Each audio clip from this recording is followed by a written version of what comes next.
Assalamualaikum students, I hope you are all good and safe. Welcome to our online classes from Civilized Education System. I have recorded an online lecture for class pre-9th. Subject is mathematics. Unit number 1, matrices and determinants.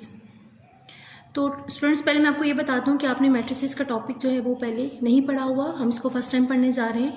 तो सबसे पहले मैं आपको ये बता दूँ कि matrix होता है क्या। डिफाइन अ मैट्रिक्स, डिफाइन करना डेफिनेशन इसकी है। In mathematics a matrix is a rectangular array of numbers.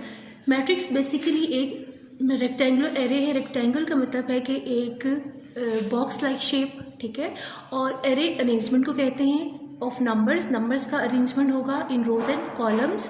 Arrange in rows and column यानी कि नंबर्स को आप रोज एंड कॉलम्स में अरेंज करेंगे enclose within square bracket, और फिर इसको स्क्वायर ब्रैकेट के अंदर क्लोज कर देंगे। ओके, रो क्या होती है और कॉलम क्या है। तो रो की डेफिनेशन है, row refers to the horizontal arrangement of elements. Row basically numbers का हॉरिजॉन्टल अरेंजमेंट है, जैसे कि आपको नज़र आ रहा है स्क्रीन के ऊपर कि 9, 3 and 1 3 नंबर्स हैं और इनको हॉरिजॉन्टल फॉर्म में इनको अरेंज किया गया है। तो ये एक रो हो गई, ठीक है। और कॉलम में हम देखेंगे कि column refers to the vertical arrangement of elements, and for example 3, 0, 6। अब यही नंबर्स हैं, इनको हमने वर्टिकल फॉर्म में अरेंज किया है, तो ये एक कॉलम की शेप में। तो इस तरह से हम रो और कॉलम को डिफाइन कर लेंगे।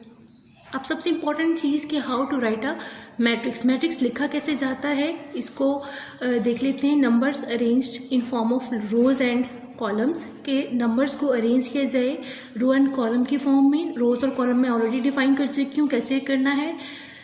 Enclose within square brackets, और फिर इन अरेंज्ड रोज एंड कॉलम्स को आप स्क्वायर ब्रैकेट्स के अंदर इनक्लोज कर देंगे, ठीक है।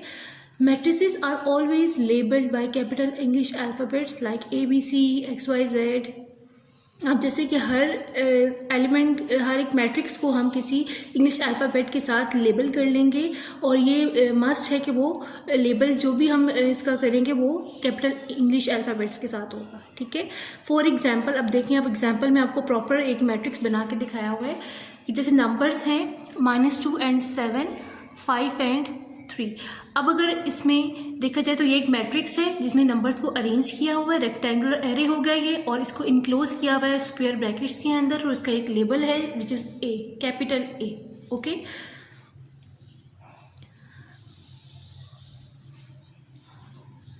अब है numbers of rows and columns can be different in different matrices. For example, जैसे कि आपको different matrices A, B and C नज़र आ रहे हैं स्क्रीन के ऊपर। अब इसका ये मतलब है कि जितने भी मैट्रिक्स आप बनाएंगे ज़रूरी नहीं है कि वो सारे एक ही अरेंजमेंट के साथ हों। जैसे कि आपने फर्स्ट ऊपर वाली जो पॉइंट में एग्जांपल देखी है उसमें 2 रोज एंड 2 कॉलम्स है, तो ये ज़रूरी नहीं है कि हर मैट्रिक्स का साइज़ और रोज़ एंड कॉलम्स एक जैसे ही हों। डिफरेंट मैट्रिसेस के अंदर डिफरेंट कॉलम्स और रोज़ हो सकती हैं, ठीक है। नेक्स्ट जो हमारा सबसे इम्पॉर्टेंट है ऑर्डर ऑफ मैट्रिसेस की। ऑर्डर का मतलब होता है तरतीब, और मैट्रिसेस मतलब मैट्रिक्स को अगर प्लूरल सेंस में अगर देखा जाए तो वो मैट्रिसेस उनको बोला जाता है। और ऑर्डर ऑफ मैट्रिसेस का मतलब है कि हम मैट्रिक्स का ऑर्डर कैसे फाइंड आउट करते हैं। आप जैसे आपके पास एग्जाम्पल के तौर पे एक मैट्रिक्स ए गिवन है और उससे एक साथ उसके अंदर आपको बताया जा रहा है कि ये रोज़ कितनी है, ठीक है। अब अगर इस मैट्रिक्स में देखा जाए तो -2 and 5 is the first row, क्योंकि ये पहला हॉरिजॉन्टल अरेंजमेंट है नंबर्स का, तो ये पहली रो हो गई आपकी। 7 and 3, तो ये सेकंड हॉरिजॉन्टल अरेंजमेंट है नंबर्स का, तो ये सेकंड रो हो गई है, ओके, ठीक है। और नीचे जो मैट्रिक्स है उसमें देखें तो आपके पास -2 and 7 फर्स्ट कॉलम अरेंजमेंट है, और 5 and 3 जो है वो सेकंड कॉलम अरेंजमेंट है। इस तरह से इस मैट्रिक्स के अंदर 2 रोज़ हैं और 2 ही कॉलम्स हैं, ठीक है। अच्छा, अब आपने इसको लिखना इस तरह से है कि नंबर ऑफ़ रोज़ को हम हमेशा m से डिफ़ाइन करते हैं। ये आप याद रखें कि m जो है वो नंबर ऑफ़ रोज़ को डिफ़ाइन करने के लिए यूज़ किया जाता है, small m। And number of columns को हम स्मॉल n से डिफ़ाइन करते हैं। आप इसी को आगे जरा देखते हैं कि नंबर ऑफ़ रोज़ जो है वो m = 2 है, यानी कि 2 रोज़ हैं तो हम m की वैल्यू क्या लिख लेंगे, 2। नंबर ऑफ़ कॉलम्स n से शो होते हैं तो n की वैल्यू क्या हो जाएगी, 2, बिकॉज इस मैट्रिक्स के अंदर 2 ही कॉलम्स भी हैं। फॉर्मूला जो है मैट्रिक्स, ऑर्डर ऑफ मैट्रिक्स को लिखने का, वो है order of matrix = row by column, यानी कि हमेशा हम पहले रो को डिफाइन करेंगे, पहले रो का नंबर लिखेंगे फिर कॉलम का नंबर लिखेंगे। अब order of matrix is equal to m/n, m for row and n for column. अब जो गिवन एग्जाम्पल का ऑर्डर हम लिखेंगे, order of matrix is equal to 2/2। 2 value है रो की, नहीं 2 रोज हैं एंड 2 ही कॉलम है, तो उसको लिखने का मेथड क्या हो गया 2/2। इसी को मजीद एग्जाम्पल्स के साथ अगर डिफाइन किया जाए तो जो नेक्स्ट आपके पास मैट्रिक्स है इसके अंदर अगर आप काउंट करें तो आपके पास 1, 6 and 10 first row, 5 and 3 second row, 0 and 2 इस थर्ड रो, तो इसके अंदर 3 रोज हैं। और कॉलम वाइज अगर इसको देखा जाए तो 6, 5 and 0 is first column, 10, 3 and 2 is second column.